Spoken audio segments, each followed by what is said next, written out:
I have to wonder, does this level of stupidity from Sony just skip a generation or something?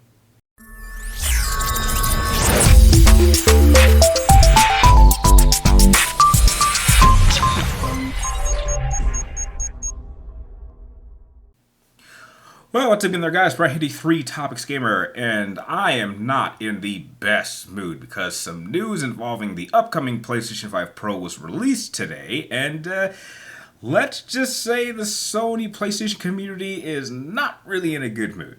Now, if you do happen to enjoy this video by the end, please do not forget to like, share, subscribe, keep track me on my future videos. And remember, if any of you guys have any ideas for future just discussion videos or just reviews or just ranking videos in general, please let me know what you'd like to see, and I will be sure to get it up as soon as I can. So, PlayStation 5 Pro. They revealed it. They reviewed its specs. They revealed pretty much on a technological level what it would involve, including all the improvements over the traditional PlayStation 5 Pro, or technically the original standard PlayStation 5 that most of us have, and it's been selling pretty well. And when the price came out, they have labeled it as this console is going to be a purely digital-only console priced at $700.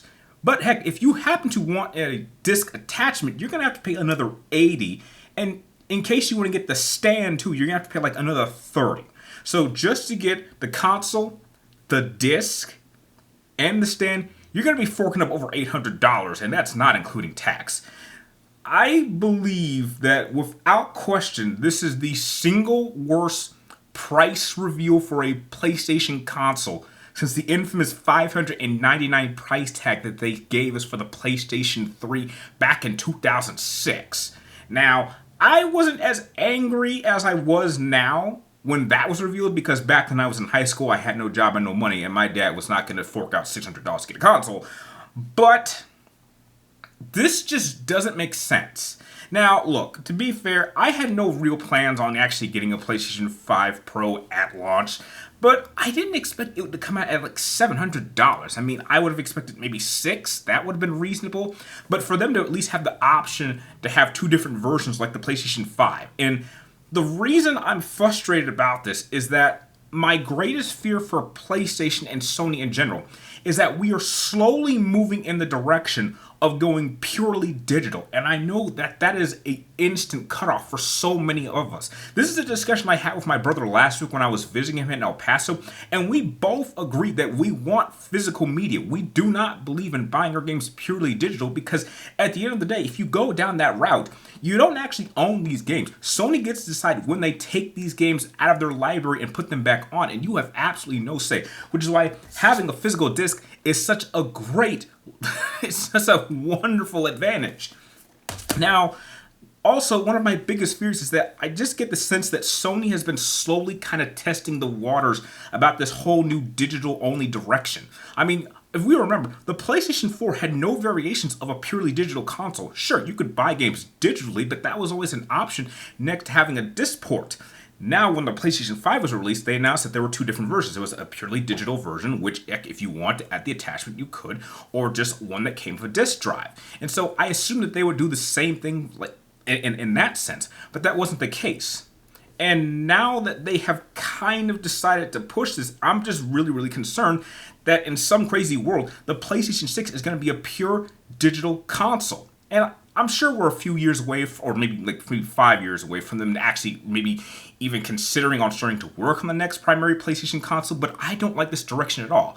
And here's a good example of why I think this is such a bad idea.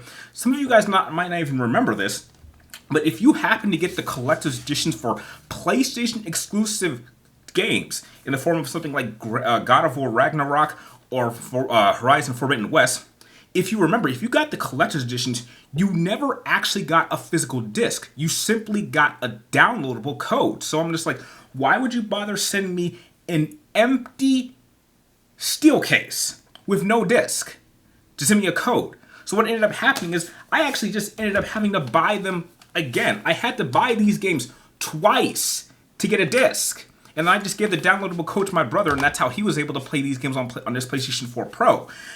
But again, this is a practice that even not other companies that are doing this are going to try to, like, I even make sure to double check Ubisoft's new upcoming Assassin's Creed game, Assassin's Creed Shadows.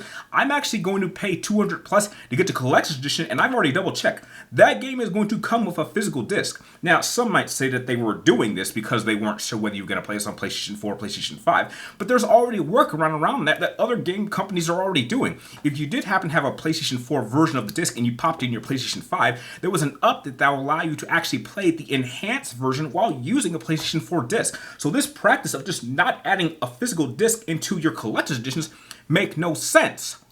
And I just get the feeling that they're testing the waters to see, can we get away with releasing a digital-only console? And from the response I've seen across the board, whether it's YouTube or Instagram or Facebook or Twitter, or now they're calling it X, a lot of people are not happy about this. And heck, it's even worse in other countries, to the point where if you look at the price value, some people would actually have to pay over $1,000 US just to get the console, the disc edition, the Discport edition, and the stand. And that makes no sense. And who knows, this might not even come with a controller. That might even be just a step too far. But I'm just trying to figure out why Sony is doing this. I mean, they've been knocking it out of the park at actually satisfying its customers. And we all knew a PlayStation 5 Pro was coming, but nothing like this. But again, I mean, just when I look at, to be fair, when I look at my history of buying PlayStation consoles, like, yeah, I typically end up waiting. Heck, I waited 2 years till I got my first PlayStation 3.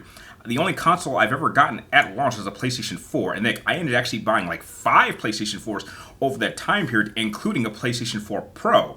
And heck, even when it came to my current PlayStation 5, I actually had to wait about 6 months before I actually got my hands on a PlayStation 5 because of how difficult it was to find those. So again, I just think that this is a very, very bad idea, and this is going to backfire. Now, my hope is that the backlash is going to be so loud that Sony is going to maybe release another version of the Pro that comes with the disc already, and they're going to reduce the price to somewhere close to like maybe $600, maybe $650. I think for me, the highest that I would ever consider buying a disc-ported PlayStation 5 Pro is maybe $600, maybe $650.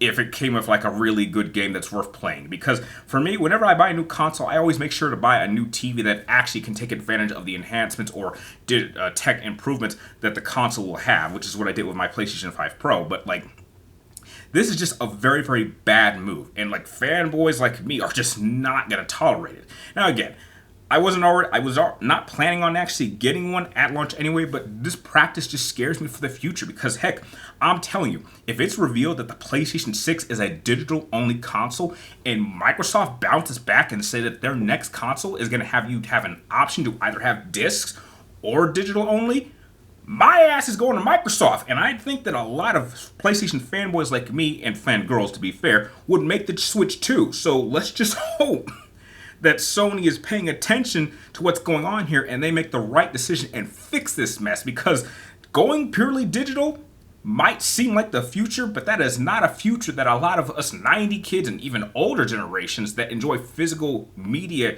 gaming are not going to support. So I'd like to know what are your guys' thoughts. Do you guys think that this was the best right decision? Are you guys fearful that the future of PlayStation gaming is going to go purely digital? Or heck, just what are your fears? Let me know in the comments down below. And like always, thank you guys for watching. You're awesome, and I'll see you guys next time.